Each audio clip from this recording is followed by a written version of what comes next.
Namaskar and welcome to this YouTube channel. Today I'm going to discuss some basic concepts. First, I'm going to define an electric current. Electric current is time rate of flow of charge. That is, it can be expressed as time rate of flow of charge. That means charge flown upon time. The short expression for average current is del Q upon del T. This means like Q2 minus Q1 upon T2 minus T1, and I instantaneous equal to limit del T tends to 0 del Q upon del T. That means dQ upon dt, and this is valid for period of time because it is an interval, and this is valid for point of time because here is the time tends to 0. That means point of time. Now I have some questions for you. The first one is current a vector or a scalar? Suppose this is 2 ampere, this is 3 ampere, this is obviously 5 ampere, this is 2 ampere, 3 ampere, 5 ampere. Suppose this is 90 degree, suppose this is 30 degree. Here is the 30 degree and 90 degree. That means the orientation, that means the directions has no effect on the resultant. This resultant is the scalar addition of these two values. This is the scalar addition of these two values. The orientation of two current, that means first one is 30 degree and the second one is at 90 degree, but this orientations has no effect on the resultant. So the current is added of like a scalar, so it is not a vector. Any physical quantity to be a vector, it must have magnitude plus direction plus it must obey vector algebra.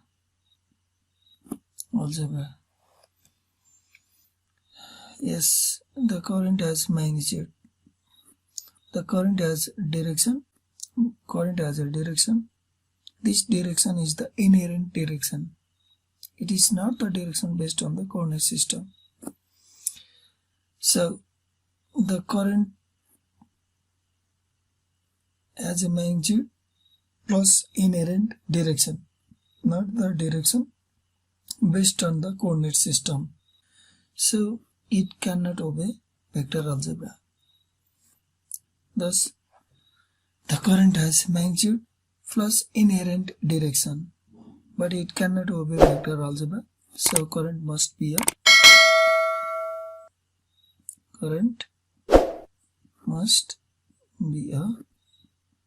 tensor. Current is not a vector and current is not a scalar. To be scalar, it must only have a magnitude. To be vector, it must have magnitude plus direction based on the coordinate system, as well as it must obey vector algebra. So this direction never take part in the geometrical system to satisfy this one as a vector quantity.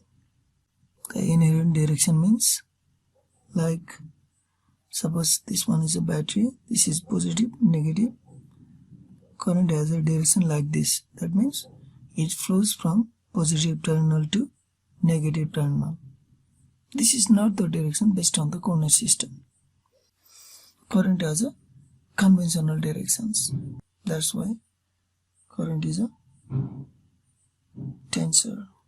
Now let's talk about some fundamental concepts. Some further notes here. We simply know about I equals Q by T, means Coulomb, and T means time, that means Coulomb. C upon time second, that means Coulomb second minus 1, that means ampere. This is the SI unit. SI unit. And equal to byte. Byte or BI is the CGS unit of current. And remember 1 byte equals 1 by 10 ampere. This is the relation between CGS unit and SI unit of current.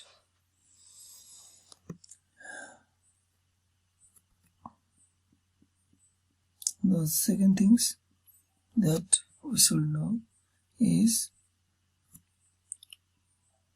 what actually the 1 milliampere means. This means 10 to the power minus 3 ampere. 1 microampere means 10 power minus 6 ampere. 1 nanoampere means 10 power minus 9 ampere. And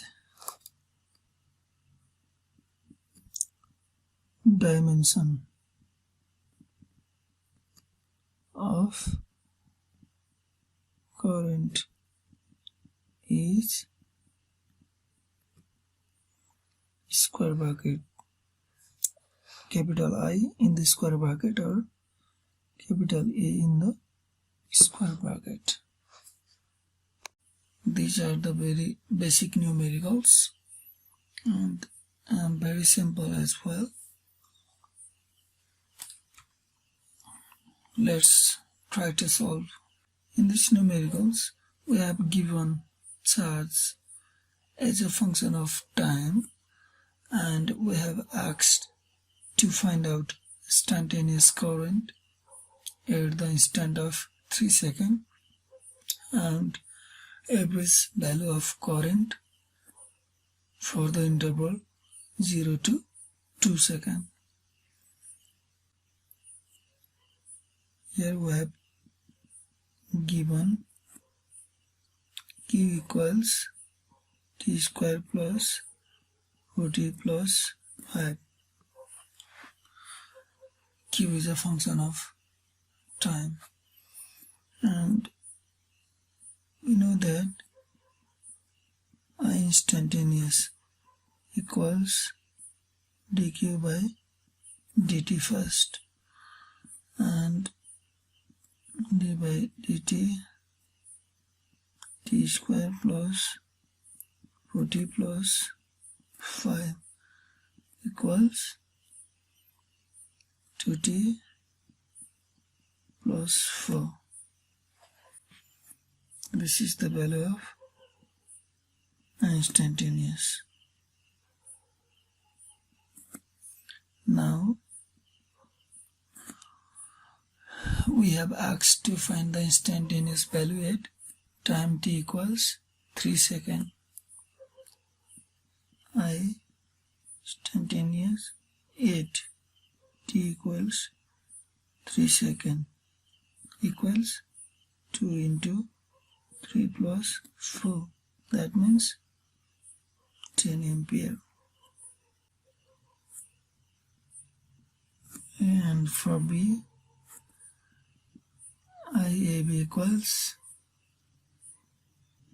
del Q upon delta. This is the simple expression for average current.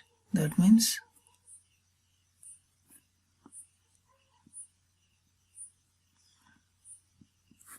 That means Q2 minus Q1 upon T2 minus T1. It means Q2 means Q8 2 seconds minus Q1 means Q8 0 second upon T2 means 2 minus T1 means 0. Q8 2 seconds. Q8 2 seconds means if we put the value of T as a 2, and we will get 2 square plus 4 into 2 plus 5. That means 2 into 2 4 plus 4 into 2 8, 8 4 12 plus 5 17 minus 0. This one is 0, this one is 0, this is 5 upon 2 means 6 ampere. So we have calculated both A and B. For the second case, given I equals T square plus 1. Since we know that I equals dq by dt or dq equals I dt, we get, and this is the expression for current, and we have asked to find out the charge. So relation between charge and current is this one, and to extract charge from this expression we must have to take integral sign on both sides, because this one is differentiations, and to take this value we have to integrate on both sides. This is the rule. And now let's put the value. I means T square plus 1 dt. Alright. Q flown through a cross section between 0 to 2 seconds. We have an interval 0 to 2 seconds, and this is, we can put 0 to 2, 0 to 0 to 2 here, equal to dq upon 3 plus t 0 to 2 equals. Now let's put upper limit first. dq upon 3 plus 2. Now let's put lower limit minus 0. Okay, 0. That means 8 upon 3 plus 2 equals what?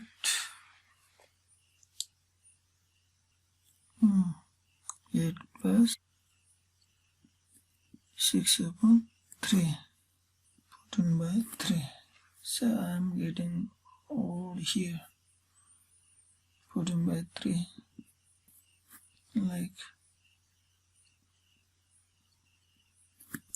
I can put it nearly 6 column, right? Again we have to calculate.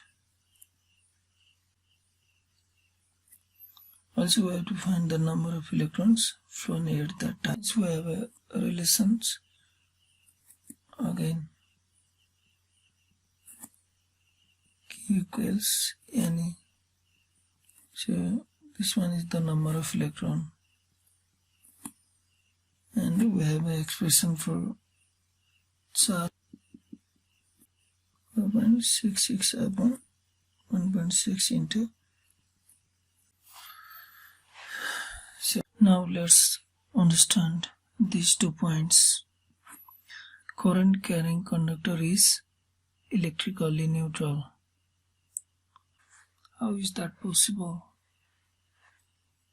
Here we can consider a conductor.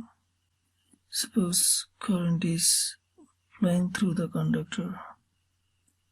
Inside the conductor, we can consider a cross-section.